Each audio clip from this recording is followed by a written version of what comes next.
Olá, turma do quinto período de Economia da Faculdade de Raízes. Parabéns novamente pela prova que vocês fizeram. E agora nós estaremos começando a nossa semana 11 de ensino virtual, de ensino remoto, né? Nossas aulas presenciais terminaram no dia 16/3, terminaram por causa desse problema do Covid, lógico, e agora nós estamos iniciando o terceiro bloco dessas aulas virtuais que nós estamos tendo. Haja visto que não há a suspensão do distanciamento social. Então, nós vamos iniciar este bloco terminando o assunto sobre inflação, que não deu tempo de nós terminarmos quando nós estávamos tratando deste assunto, que foi na semana 10ª, na semana 9ª, aliás. Então, agora na semana 11 e na semana 12, nós vamos estar terminando o assunto, e hoje nós iremos falar com vocês sobre os planos econômicos de combate e controle da inflação. Vamos destacar esses planos econômicos, principalmente no período da redemocratização, ou seja, da década de 90, dos anos 1990 até hoje, em nossos dias, né? Vamos trabalhar isso hoje na semana 11. Na semana 12, nós iremos já trabalhar a parte de também um plano econômico, que eu acho que não vai dar tempo para nós terminarmos hoje ainda, mas haja visto que nós fizemos já a devolutiva de prova com vocês, e nós vamos trabalhar também na semana 12 o restante desses planos de combate à inflação aqui no Brasil, e darmos início à introdução à macroeconomia. Ok? Deixa eu compartilhar a tela novamente com vocês, do slide que está postado para vocês lá no portal AVA. Este vídeo aqui sincrona, daqui a pouco ele ficará disponível, está sendo gravado, e ficará disponível para vocês acompanharem e poderem assistir normalmente. Depois, vocês deverão fazer os exercícios a respeito destes planos, que valerá 1 ponto. Esses exercícios estarão sendo postados para vocês na semana 12, ok? Para ser entregue até o dia da prova de terceira VA.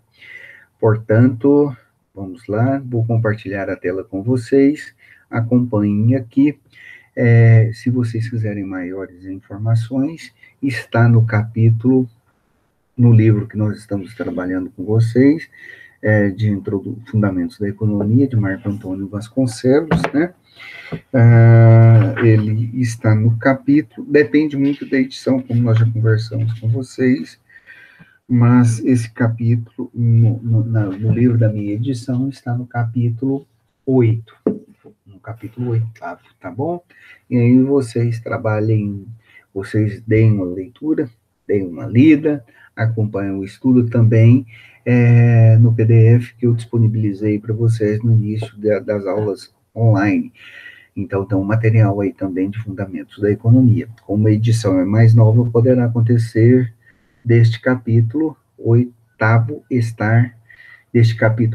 no livro estar em outro capítulo, mas o tópico é o mesmo, beleza? Vamos lá, pegar a tela então, capturar essa telinha para vocês. Vamos compartilhar ela aqui. Ótimo, vocês ainda estão me vendo. Beleza? Eu espero que vocês estejam me vendo aqui agora. Esta tela aqui, deixa eu consertar aqui. Hoje nós iremos fazer uma introdução geral sobre esses planos econômicos aqui.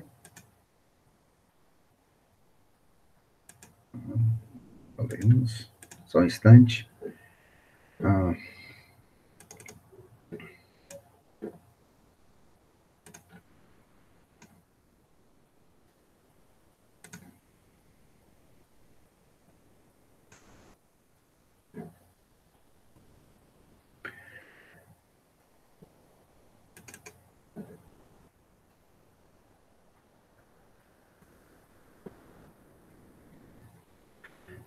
Uh,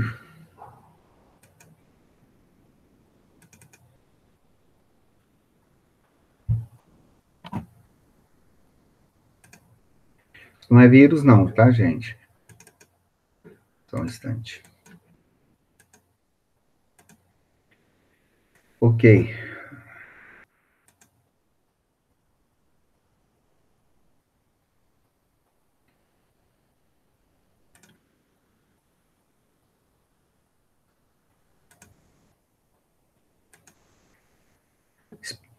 Ok. Então aí estão slides. Este slide, vocês podem acompanhar as nossas aulas de hoje, da semana 11, da semana 12, na próxima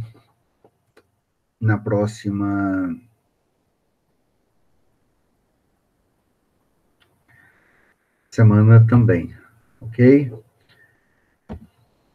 Tá? O que nós vamos estudar? Nós vamos estudar hoje os planos econômicos, né? Então, vamos falar rapidamente aí um pouquinho sobre esses planos econômicos, começando por uma breve introdução. Bom, as crises econômicas, elas são comuns em qualquer situação econômica. Já trabalhamos isso, já falamos com vocês nas aulas presenciais. Todos os países têm que superar as crises econômicas que constantemente aparecem em diversos momentos da história de cada país, em região e etc, etc. O Brasil não foge a essa regra, né? Ele passa por muitas crises econômicas influenciadas pela economia, por alguma externalidade, como este Covid-19 que nós estamos passando, e dessas crises econômicas surgem diversos problemas, dos quais o mais comum é a inflação, né? Essas crises econômicas, ao mesmo tempo, são muito ruins para a população e, em especial, para os políticos. Por que para os políticos?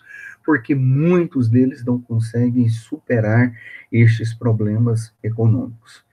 É, assim, são frequentes os casos nos quais se tenta, por alguma intervenção governamental, resolver tais crises, principalmente crises econômicas e de inflações, e muitas vezes não se resolvem estes problemas, principalmente porque atacam-se os problemas de uma maneira geral, os efeitos destes problemas, mas não atacam as causas destes problemas.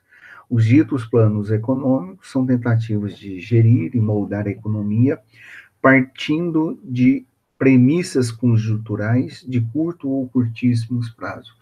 Por isso que nós vamos ver que muitos desses planos, eles não deram certo, porque eles atacaram esses problemas a partir de conjunturas econômicas e políticas de cada país, ao invés de atacarem os problemas estruturais a cada país, tá? É, Bem, durante muitos anos, a inflação aqui no Brasil constituiu-se um fenômeno que desafiou a própria economia nacional e cujo combate, por fim, acabou por unir toda a população diante da necessidade de resolver este problema. Porque, no primeiro momento, até quem tem mais dinheiro consegue ganhar mais dinheiro, mas com o decorrer do tempo, a perda econômica para todos os grupos, né? Para os trabalhadores, para aqueles que detêm os fatores de produção também, e para o Estado também. Antes, um país, como era o caso, né, do Brasil, exclusivamente agrário, como foi o Brasil por 400 anos, que é exportador de matéria-prima para a metrópole, dependia dos ciclos econômicos dos produtos de exportação. Pois bem, mas o Brasil começou a experimentar o poder de um ciclo inflacionário quando decidiu modificar o perfil de sua economia ao implantar a sua própria indústria. Tal empreitada teria que ser executada praticamente do nada, pois o Brasil importava todo e qualquer produto manufaturado. Isto, claro, pediu um grande investimento por parte de um país que só poderia pagar com seus produtos agrícolas primários. Em tais circunstâncias, o que acontece é que o governo desvaloriza a sua própria moeda para incentivar a entrada de divisas e começa a imprimir mais e mais dinheiro para custear os gastos dos investimentos. E com o Brasil, isso não foi diferente, não foi diferente, pois já em 1942 é abandonado o padrão real, que vinha sendo utilizado desde os tempos do Brasil colônia, sendo adotado nova moeda, o cruzeiro. Lembrando que o real que nós estamos falando não é este real que nós estamos utilizando, era outro dinheiro, era outra moeda que era chamada assim, real, naquela época. Pois bem, em 1942, quer dizer, logo após a Grande Depressão e também a partir da Segunda Guerra Mundial, a inflação surge aqui no Brasil de forma galopante e surge como um problema visível na administração de Juscelino Kubitschek, que deu prosseguimento à política de industrialização do Brasil, de modo muito mais acelerado, isso já na década de 50. No início do regime militar, o cenário era de paralisação da economia e aceleração inflacionária, exacerbado principalmente pela crise do petróleo na década de 70. As grandes obras planejadas pelos militares geraram uma conta a ser paga no futuro, pois os empréstimos que apagavam faziam crescer a dívida externa exponencialmente. É implementado em 1964 o Plano de Ação Econômica do Governo, PAEG, com o objetivo de diminuir a inflação que estava por volta de 7,5% ao mês, para 1,585 em 1968, mas sem nenhum sucesso. Entre 1969 e 73, o país vive o chamado milagre econômico, resultado de investimentos internos, empréstimos no exterior, além da súbita valorização dos produtos exportados. Ainda assim, a inflação estava em torno de 18%. A moeda seria rebatizada para o nome de Cruzeiro Novo em 1968, voltando a ser chamado de Cruzeiro em 1972. No final da década de 70, a inflação já atingia 94,8% ao ano e a economia encontrava-se em completa estagnação. O Brasil estava literalmente quebrado no final do regime militar, com 211,02% de inflação ao ano.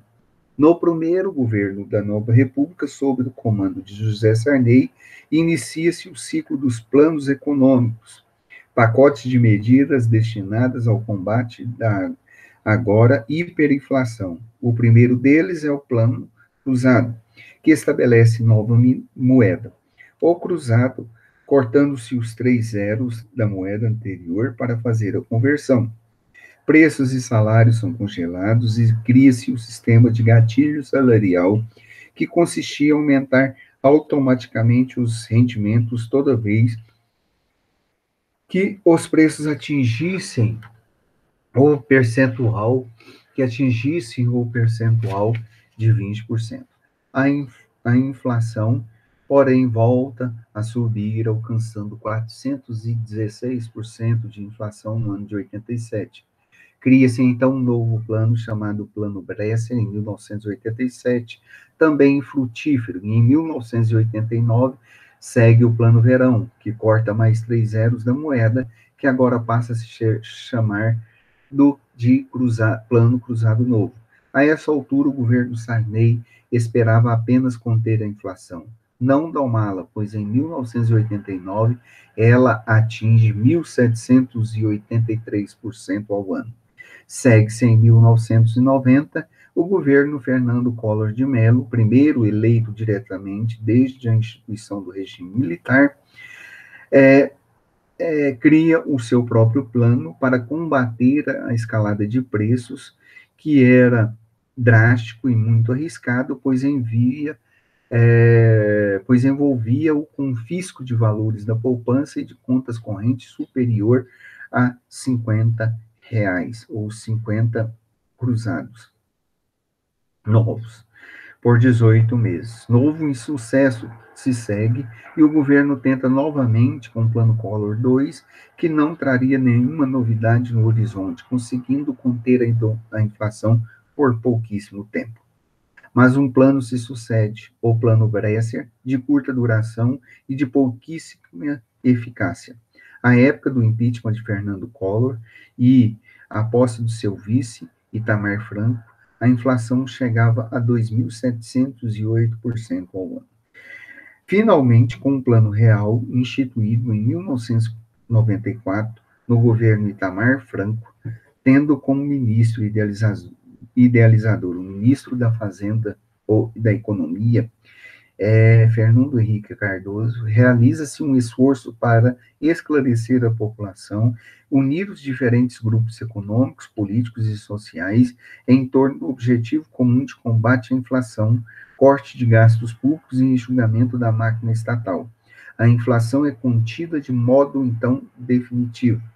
Desde o regime militar até 30 de junho de 1994, o Brasil teve 5 espécies de moeda, sendo que por 2 vezes resgatou a mesma moeda.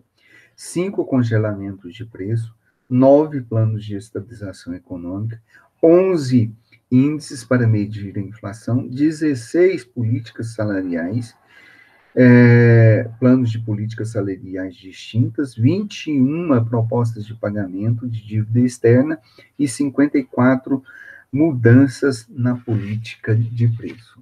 Portanto, foi um período extremamente conturbado, muito difícil, principalmente pelos 3 primeiros governos, para tentar domar essa questão da inflação.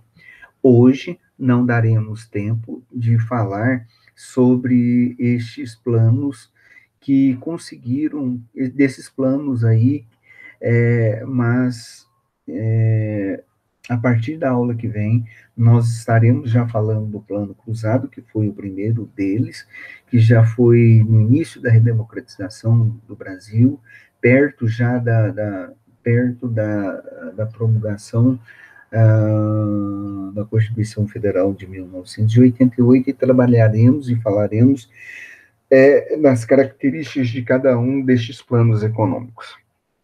Mas retomando aqui o slide, né, lembramos a vocês que o Brasil, por 400 anos, ele era colônia de Portugal, e ele exportava toda a matéria-prima. Então, até esse período todo de 400 anos, nós não tínhamos, então, nós não tínhamos praticamente inflação aqui, né? Por quê? Porque a formatação deste perfil exportador, mantido por poucos produtos agrícolas, inicialmente pelo café, cana-de-açúcar, pau-brasil, cana-de-açúcar, café,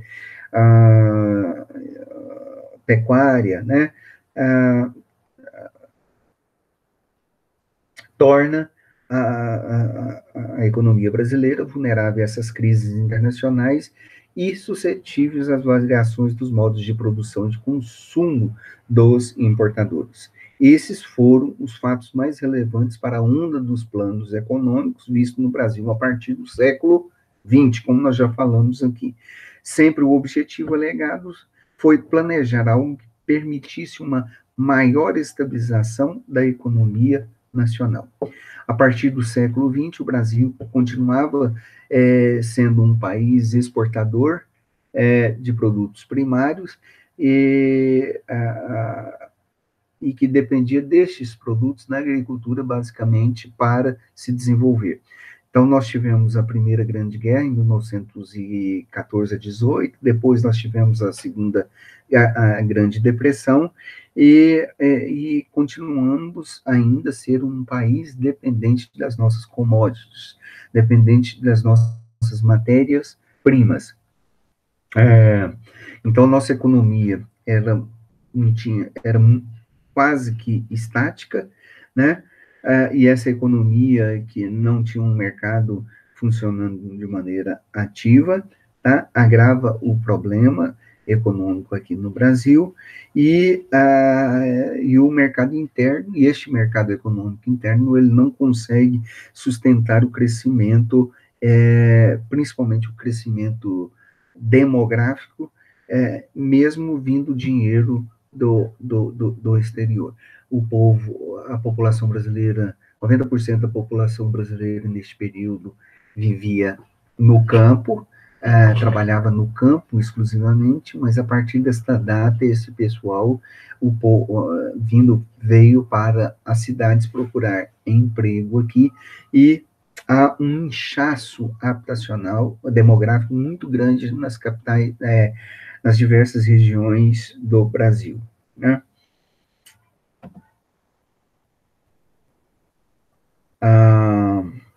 O país, então, se vê forçado a fugir deste modelo exportador de matéria-prima e começa a trabalhar no seu parque industrial. A partir da década de 30, com o governo Getúlio Vargas, né, aí há uma quebra da hegemonia política no setor agrário brasileiro, com o rompimento da política café com leite, entre São Paulo e Minas, que, que só governavam um país, e aí este rompimento desta política aí, nós temos o governo de Getúlio Vargas, é, que era, que era sulista, do Rio Grande do Sul, e aí ele então começa a modificar é, este modelo econômico produtor aqui no Brasil. Além disso, há o problema também da Segunda Guerra Mundial, da ascensão do comunismo. É, Logo após o término da Segunda Guerra Mundial, o mundo ele emerge na Guerra Fria com a polarização do comunismo de um lado pela União Soviética e o capitalismo do outro pelos Estados Unidos, né? Há uma diminuição muito grande da exportação para fomentar a industrialização, e aí vai surgindo uma série de planos econômicos tentando fomentar a política econômica do Brasil a partir dos anos 20, anos 30, e anos 20 e 30. A partir dos anos 30 são criados vários institutos nacionais do café, do açúcar, do álcool, do comércio exterior, do DGE, todos eles com a finalidade de implementarem políticas econômicas de produção, tá?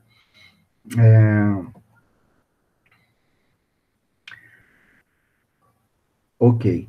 E essas políticas, elas vão crescendo, até então, até 1940, as políticas econômicas não eram tão intervencionistas, menos intervencionistas, mas aos poucos isso vai sendo modificado. Então, nós vamos ter aí as políticas econômicas nos governos, principalmente no governo de JK, de Juscelino Kubitschek, e chegando também nos governos dos regimes militares, uma política muito intervencionista do Estado dentro da economia, né?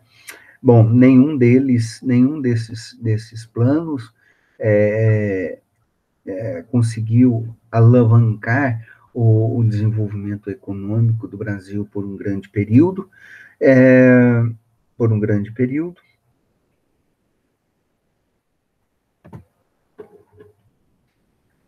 Por um grande período e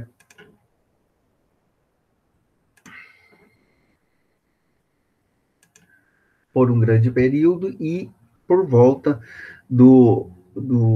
da década de 70, nós já tínhamos, então, uma inflação muito grande e galopante, né? Então, no início, na metade da década de 80, dos anos 1980, nós temos aí o início da redemocratização, inicialmente deveria ser com o governo Tancredo Neves, mas ele veio a falecer, e aí assume o seu vice, o governo de José Sarney, e ele lança 2 planos nacionais de desenvolvimento para a economia, da nova república, e o plano de ação governamental. Um vai de 86 a 89, 3 anos, e o outro de 87 a 91. Todos dois, eles funcionaram basicamente de forma simultânea, né? Ambos os planos tinham por objetivo restaurar as taxas de crescimento e reduzir a desigualdade social. Fato esse que nunca aconteceu. Seus resultados, porém, foram prejudicados pelo próprio efeitos do plano cruzado, e depois pelo plano cruzado 2, plano Bresser, plano Beirão, plano Collor 2 e finalmente pelo plano real, dos quais nós comentamos com vocês há pouco. Por quê? Porque as estratégias utilizadas foram congelamento de preços e salários, aumentando então o consumo, tá? Que logo provocaria um desequilíbrio entre oferta e demanda, provocando um aumento inflacionário. Com isso, a primeira consequência foi a falta de alimentos, faltou alimentos e carne. Esses preços, então, que estavam congelados, subiram, pois não havia os alimentos para serem comprados e serem consumidos, e aí há uma nova escalada anti-inflacionária, obrigando, então, o governo a lançar o plano Cruzado 1, com o seu ministro da Economia, Gilson Funaro, né? Esse plano é implementado a partir de finalzinho de 1985 e ele se torna efetivo já a partir de 1986. Pois bem, isso que é uma forma introdutória do qual nós estaremos trabalhando aqui com vocês, mas vamos falar sobre o Plano Cruzado 1. Isso. Aí na próxima aula a gente continua falando sobre os planos Bresser e os outros seguintes, né? Então, o Plano Cruzado 1, ele foi elaborado pelo finado ministro Gilson Funaro, que era ministro da Fazenda, e ele foi extremamente necessário como uma tentativa de frear o processo inflacionário que ele era crescente. O objetivo era controlar a inflação, mantendo os mesmos níveis de produção e emprego. Logicamente, no início, ele teve apoio da população, até a oposição o apoiou diante da necessidade, mas o gasto público ainda era muito grande, a taxa de câmbio foi mantida durante muito tempo, e o governo não deu conta de segurar essa taxa de câmbio, e foi vendendo as suas reservas em moedas internacionais. Os juros negativos, então, que eram crescentes, desestimulava a poupança e aumentava o consumo. Isso fez com que fosse criado, então, outros planos, né? O Plano Cruzado 2. A característica principal, né, deste Plano Cruzado 1 foi o congelamento de preços dos bens e serviços, como já falamos aí, uma reforma monetária, alterando o nome da moeda, que passou a ser chamado de cruzado, o congelamento de salários pela média do seu valor nos últimos 6 meses, né? Fez uma média do salário nos últimos 6 meses, não adiantaria fazer uma média muito grande, pois a inflação já tinha corroído, mas fez uma média durante 6 meses, mesmo assim, o salário ainda ficou muito baixo, e criou-se uma tabela de conversão para transformar as dívidas contraídas em uma inflação muito alta em dívidas contraídas em uma inflação praticamente nula. Ou seja, uma tabela que não funcionou muito bem, e a criação de um tipo de seguro-desemprego para quem quer que fosse dispensado sem justa causa ou em virtude do fechamento das empresas, né? Também não deu certo, e aí foi criado o Plano Cruzado 2, o Plano Cruzado 3, todos eles todos eles tinham como objetivo o congelamento de preços de bens e serviços, né? Congelando, chocar a economia, provocar mudanças, fazer essa reforma monetária, do qual também não sofreu, os efeitos foram muito negativos, o congelamento de salários para evitar com que as pessoas comprassem e consumissem os produtos, mas tudo isso foram medidas inócuas, né? Porque o controle de preços não aconteceu, não havia esse equilíbrio nos preços, os negócios ficaram cada vez muito menos rentáveis, os preços de vendas começaram a subir, principalmente por causa dos custos muito altos, os preços não poderiam ser mexidos por causa do congelamento do preço, e isso provocou, então, um desabastecimento, já que os produtos deixaram de ser produzidos. E aí começou-se a cobrar aquilo que, naquele momento, aquilo que ágil por determinados preços, por determinadas mercadorias. Logicamente, esses ágios nada mais eram do que a incidência de um preço em cima dessas mercadorias, e isso gerou inflação. Tá? Bom, no Plano Cruzado 3, o governo então se viu obrigado a abandonar este plano, foi implementado um Plano Cruzado 4, né? Este plano ficou em vigor por 14 meses. Neste período, os preços foram descongelados, mas a inflação voltou com força, e acabando com este plano também. A inflação em 1986 foi de 366% ao ano. O Plano Cruzado, ainda sobre o governo Sarney, gerou esses filhotes, né? O Plano Cruzado 2, Plano Cruzado, o Plano Bresser, o Plano Verão, todos eles baseados, característica central, baseados em congelamento de preços e sem sucesso. Pois bem, hoje nós iremos ficar por aqui. Se tiver alguma dúvida, podem perguntar no chat também. Nós vamos ficar por aqui, para não cansar muito vocês também. E qualquer dúvida, no fórum de discussão, poderá ser feito as perguntas por e-mail ou por mim. Ok? Eu vou interromper a gravação e nós vamos ficar por aqui hoje. Ok?